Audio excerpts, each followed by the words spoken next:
Hey, well, welcome to all you reversionists and guests. Welcome to American Reversion. I'm Steve Smith. Boy, it's a nice rainy afternoon here. We've been needing the rain and a little cooling off, and we're getting it now. If you hear the sound of children in the background or young people, just ignore it. The kids start school tomorrow, and so they're all kind of excited, and they're running all over the place, and seeing the things that they're getting ready for school and all that, and so that's the sound of America, isn't it? It's the sound that we like. I have a few things to talk about today. By the way, I want to welcome everybody. Welcome to all of the new people. The channel is continuing to grow, and that's fantastic because our point is to get our message out to more people. Welcome especially to all of you who have come over to the Patreon channel. That's how you can support us if you would like to support us in this channel, in this endeavor. And the link how to get there is right down below. I always put it in the information section and a pinned comment. And we've had so many people come over there to Patreon. We really appreciate that. It's easy to join. It just costs $1 if you want. And for those of you who have pledged more than that, I never asked for it, but I know who you are, and thank you so much. It's where, for those of you who don't know, it's where we put extra stuff. As a matter of fact, just put up a couple things before we get to today's topic, which is the craziness and the idiocy, right, of our country and what we should do about it. I'll tell you a couple things that I just put up over on Patreon that you would probably be interested in seeing and reading and all that. And there's an article by J.D. Rucker, if you know who J.D. Rucker is, very, very smart guy. And he has talked about 5 ways that he sees to fight the deep state without sparking a civil war. And that's kind of the reason that I put it over there is just too lengthy for me to get into and to talk about. That is our purpose here. We have a lot of upset Americans. We have people, and rightly so, who are saying this can't go much farther without something happening, and we don't want that, because that would be horrible. It would be horrible to everyone. We've seen what happens in the past when things cannot be solved politically. And there will be some that say, well, these things can't be solved politically. I can't argue with that. I'm not even sure that I disagree with that. All I say is that until it's absolutely time that absolutely nothing can be done, I'm going to do my best, and I know a lot of people will too, to try to solve things politically. I'll tell you a story before I get into this. And I put Rucker's column over there on Patreon. To tell you something about this, we were out late last night because we went to a city council meeting. Well, what had happened was, excuse me just a second. Okay, what the situation was, I forgot to put my mic back on here. What the situation was is that the city that we live in had approved a high-density apartment building complex with like 440 units. Now, we don't live in a city that was built like that. We don't live in an area, a community, to where that fits. Now, that definitely is, on the line of Agenda 21, Agenda 2030, a matter of bringing in a higher density and collecting people into these things. But we live in a very nice area, and we live here because we chose to. That's because it's not high density. If we wanted to do that, we live down in the city, right? So the city council, like they often do, had given approval to a developer who, of course, schmoozed them and had a lot of backdoor dealings and things like that. And anyway, the word got out, and so there the homeowners association to the south of us, and then we're a little bit north of this, but it will affect us because it's between our house and the kids' schools. Got word of it and started pitching a fit. They got a Facebook This is for all the people. Now, a lot of you will say, yeah, it's exactly right. This is particularly for those of you who don't think that political action works, okay? Listen, it doesn't work if you don't do anything. It does not, because you are assured the effects of the causes that you choose, and doing nothing always results in nothing. Okay, so what the word got out, and there was a Facebook group organized, and they put out signs everywhere. And so they brought this to the city council and brought enough pressure that the city council last night had a special hearing, and it went on until 1 o'clock in the morning. And when they saw that how much energy was being brought against them, and remember that the thing foremost in the mind of most politicians, this is the ones who can be swayed, are re-election. They don't want to lose their spot. They don't want to lose that feeling special, right? And so when they saw everybody that showed up in the city council chambers, and the place was packed, and it went down the hall and out in the outside lobby and everything, and it got a little tense sometimes, got it stopped. Now, we haven't gotten it stopped completely, as so often happens.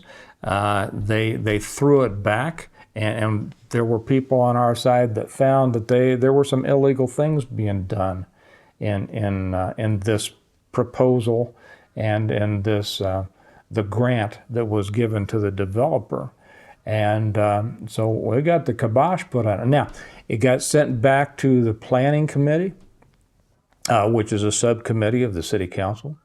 And then they will look at it, and they will see if they can get together with the developer and do something that's less intrusive on our community, and we'll see what happens. You know, there are some people that don't mind it, you know, if it's smaller and it fits in with the community. And there are some people that don't want it at all, and no reason to get into all that. That's not, you know, your concern. But the thing is this, is that political action won, because action was taken. Okay, and really whatever the result of whatever happens is always a political result. And I know a lot of people don't think about that. They like to think too often that force is needed. Force, well, you know, force is what you use when somebody's trying to take your life, or you know, is trying to attack you in a way that's dangerous to you. And I'm not saying that there's not time for force. What I'm saying is, as long as there are political avenues available, that's what we should take. And you all know that. So that just kind of fit in, and that was my message to the people who don't realize how effective political action can be. It's worked for the other side. I keep saying this. That's how they've gotten all these maniacal, idiotic things done. It's always been politics. They didn't get anything these things done through force. And so if you won't involve yourself in politics, you know, you're guaranteed that the other side, you're allowing the other side, you're throwing the game. You're allowing the other side to win by default. They won because you wouldn't stand up and do anything, you know. And as I say, for those who say, well, voting doesn't matter, doesn't work, well, first off, it does locally, and everything starts locally. You know, you don't get up to the state and you don't get to the federal without starting locally. And if you think that voting is all it is, well, there's no wonder that you don't think that it works, because voting is not the ending of politics, it's the beginning. It's the first step of your involvement in politics. And if you don't want to get involved, if you don't want to be in the fight, then, you know, that's on you. But you know, don't complain about what happens, because there are people out there fighting the fight. So, you know, if and most of you are in the fight, send this to those who aren't. And if some of you are not really in the fight right now, join us, because your help is needed and it can make the difference. So back here, and just letting you know what's over there on the Patreon channel, 5 Ways to Fight the Deep State Without Sparking a Civil War by J.D. Rucker. And that is excellent, isn't it? That is excellent. I also put up a squib, a quote by Ayn Rand. I just gave my oldest the thick Atlas Shrugged, unabridged Atlas Shrugged today. I told him he had 1 year to read it. Now, for those of you who have read Atlas Shrugged, and there's probably not many of you because it's known as the book that millions have started and hundreds have finished, it is daunting. It is, there's a lot to it. And it took me about a year to read it, not because I'm a slow reader, but because there's so much in it. If you haven't read Atlas Shrugged, I suggest you do. And that's what I explained to him. I says, I want you to have this done by your next birthday, which is about a year away. The reason is because even though you'll skim through some of it, you will get to parts that one sentence or one short paragraph contains so much in it that you're going to put your book down, and instead of reading for the hour that you had allotted yourself, you're going to put it down and think about it. You want that to just bubble in your understanding. And before you move on to something else, because you don't want to lose that. Although she was a writer, she was a great philosopher and thinker. I don't agree with her and everything, so please don't come on here. Every time I mention Tulsi Gabbard, somebody says, yeah, but she was World Economic Forum. And, did you know that she quit that? Did you know that they took her off of that? Just in case you didn't know. So let's don't even get into that. And there will be some who come on and say, well, Ayn Rand was an atheist. Well, yeah, she was. And I don't agree with her on that, okay? But I agree with her on a lot of things. And she was really the seed. She might be considered the godmother of American libertarianism. So here's a quote, and many of you know this. Here's a quote from her. She says, when you see that in order to produce, you need to obtain permission from men who produce nothing, when you see that money is flowing to those who deal not in goods, but in favors, our politicians, when you see that men get richer by graft and by pull than by work, and your laws don't protect you against them, but protect them against you, when you see corruption being rewarded and honesty becoming a self-sacrifice, you may know that your society is doomed. Well, those were some of the warnings that our society was doomed, right? If you haven't read, by the way, over there on, and we got some sharp people on YouTube, but we have, I would say it's the front row of people over there on the Patreon channel. That's why you need to be there. Yes, I am. I'm going to keep on kind of nudging you because there's so much stuff over there that you'd enjoy, you'd love to have. And Ben Eli, who is one of our good patrons over there. I'm sorry if maybe I shouldn't have said your last name, Ben. I'm sorry. I apologize if you didn't want me to. So anybody who heard that, forget it. But one of the things over there is we have so many people contributing in addition to what the extra that I put up is. He says, here's another good one from Atlas Shrugged. So I'm going to read this, and thank you, Ben. Well, when there aren't enough criminals, one makes them. One declares so many things to be a crime that it becomes impossible for men to live without breaking laws. Who wants a nation of law-abiding citizens? What's there in that for anyone? But just pass the kind of laws that can neither be observed nor enforced or objectively interpreted, and you create a nation of lawbreakers. That's what we have. And then you cash in on guilt. Now that's the system, Mr. Reardon. This is a character talking to one of the principal characters in Atlas Shrugged. That's the game, and once you understand it, you'll be much easier to deal with. Excellent. Another little squib I put up over there for those of you who don't know that one Florida county is at River County down in Florida has decided to provide their school resource officers, I guess that's what they call them down there, that's what we call them up here, school resource officers with ARs so that they won't have to wait for somebody to bring them one, but it will be, and I'm sure they're not going to walk them down the halls with an AR, but it's going to be available to them in their equipment at the school, as it should be, in the world that we live in.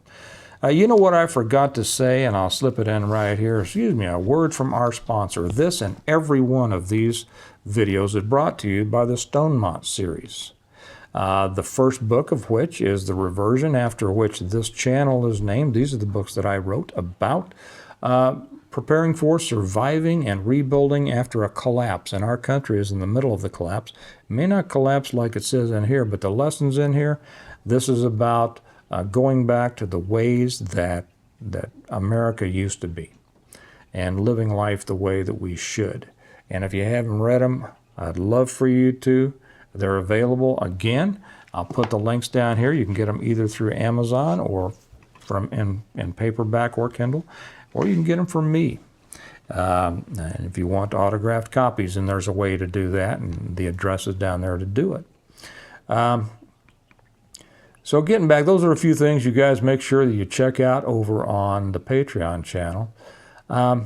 There was an interesting article when we talk about injustice. And, you know, we talk about the United States of America, and it's really the ununited or the disunited or the divided states of America. And every time they come up with another thing to drive a wedge between us, they solidify their position, they solidify our position, they make it much more difficult for us ever to have a political solution. However, it's important, and there are people working, every time they throw one of these things up, there has to be a political backlash. Here's the latest one. Minneapolis will fire white teachers first. Now, how could that possibly happen in America? But we know that it does, right? We know that it does. I'll tell you a story about me in a minute. And here is from, let's see, what's this, from the Chalkboard Review. It says, and I'll post this as I always do when I put this video up over on the Patreon channel. I'll put the link to this article in that, below that, so that if you want to share it with your friends and they say, oh yeah, where'd you get that? And that's why you need these things. You can say, well, here's where I got it, and I'll send you the link. Or you can read it to them over the phone. Or you can yell it at them as they're running to their car, not wanting to hear anything, right? Okay, here's the story. A new contract between Minneapolis public schools. Why am I not surprised that it's Minneapolis? Have you all been up there lately? There are some good people up there in Minneapolis. There are some. But my gosh, what have you allowed to happen to your state and your city? Anyway, is it the cold weather? Is it killing brain cells against too many people? A new contract between Minneapolis Public Schools and the local teachers union mandates that white teachers must be fired first when any kind of staff downsizing is initiated. Starting with the spring 2023 budget tie-out cycle, it says, if accessing a teacher who is a member, that means accessing, getting rid of them. If accessing a teacher who is a member of a population underrepresented among licensed teachers in the site, the district shall access, meaning let go. Don't you love this terminology? The next least senior teacher who is not a member of an unrepresented population. The agreement, which was originally obtained by Alpha News, says, minority teachers, quote, may be exempted from district-wide layoffs outside seniority order and will also be given priority during reinstatement. In addition, teachers at 15, quote, racially isolated schools with the greatest concentration of poverty will also be protected from layoffs. Let's make sure that we don't have the best teachers in there, right? Can't have that. Let's make sure that everything's the right color. Past discrimination by the district disproportionately impacted the hiring of underrepresented teachers in the district as compared to the relevant labor market and the community, and resulted in a lack of diversity of teachers, the agreement adds. The agreement is meant to rectify past instances of discrimination through more and different discrimination. Yeah, well, that's an assumption that's made in many cases. It's this diversity, inclusion, whatever it is. I didn't even pay attention to that stuff anymore. But you know what? Of course, there are people fighting against it, and it has to be fought against. Every one of these things has to be fought against. So, I tell you, this isn't new. I mean, there has been discrimination forever in the world, right? Now, most people, and I have shared this with many of my minority friends, they don't. I'm sure they wouldn't like to be referred to that, like that, and they can't believe it. I asked them, "Have you ever been discriminated against by law?" By law, okay, because that's not supposed to happen. Now, I'm sure that people are discriminated against, racially, sexually, height, weight, whatever, like that, by other people, maybe even by employers. But have you ever been discriminated against by law? Well, I have. When I went on, I turned 21 and I went down and I applied to the Kansas City, Missouri Police Department. And they said, we're not accepting any applications from white males. Now that is 1974. Okay. And I forget what it was called. I should have looked it up. It was a program put in by Nixon.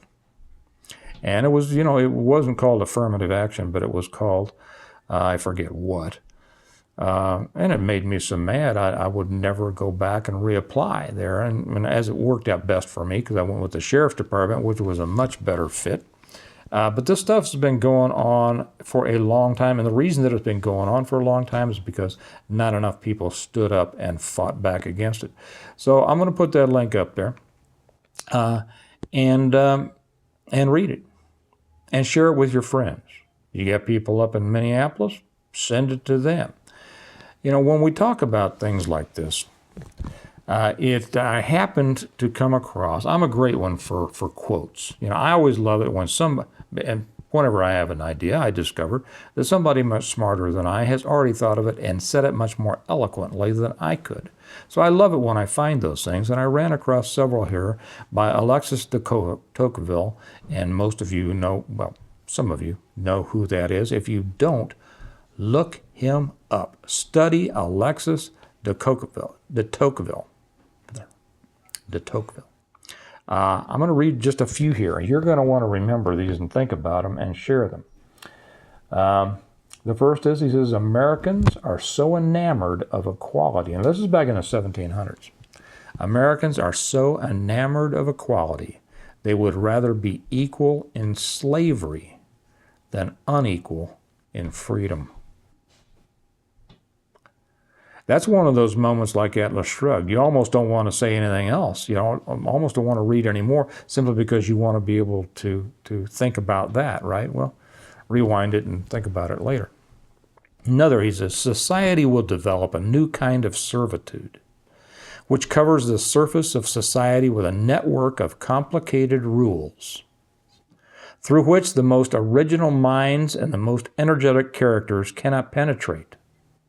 It does not tyrannize, well, it does now, but it compresses, enervates, extinguishes, and stupefies a people, till each nation is reduced to nothing better than a flock of timid and industrious animals, of which the government is the shepherd. Tell me that doesn't describe what's going on in our country right now. And I'll give you a third one, just so you have something to chew on for the rest of the day. He says, when the taste for physical gratifications among them has grown more rapidly than their education, physical gratifications, right? Entertainment. The time will come when men are carried away and lose all self-restraint. It is not necessary to do violence to such a people in order to strip them of the rights they enjoy. They themselves willingly will loosen their hold. they neglect their chief business, which is to remain their own masters. I think that's enough for today. That gives us a lot to think about, doesn't it? Let's apply this. Let's see what's happening in our world through the prism of what we've talked about here. We have some interesting times ahead of us, don't we? We have a couple of interesting months coming up to this election, and I don't think we can even begin to guess what might happen. As we've seen in the past, it's a who knows situation. But we all have to be ready, and you have to be ready to respond to the idiocies, to the attacks. You have to be armed with the information and the ability to talk, discuss, convince, acting civically. I don't mean civilly, but civilly too. Civically, meaning as a citizen, having to do with the civics of our country, and politically. And by doing that, that is our only hope in turning things around without going to the next step, which no sane person wants, right? Okay. Well, I hope that you've gotten something out of that. Think about it. Replay it if you want to. And please share it with your friends. Please share this video with your friends. Make sure that you're subscribed. Make sure that you hit the bell there so that you get a notice every time we put something up. And I appreciate the thumbs up because they tell me that makes a difference. And I appreciate all of your comments. You all are a thoughtful bunch, and it's not enough just for me to come on here and spout off. It needs your involvement too. It needs your comments and being involved in the discussion on this. And not only will it lets you get your point out there, and your point can help other people. And it's a way for you to do that. So anyway, thank you. Remember that this was brought to you by the Stonemont series. You'll love them if you haven't read them because you're my kind of people, and I know. And I wrote these for my kind of people, which is you all. Join us on Patreon. And again, thank you so much for those of you who have already joined us and support this channel by doing that. I appreciate it. And remember that America needs a reversion, and it needs all of us to be a part of it. You all have a great day, and I'll talk to you later. Bye-bye.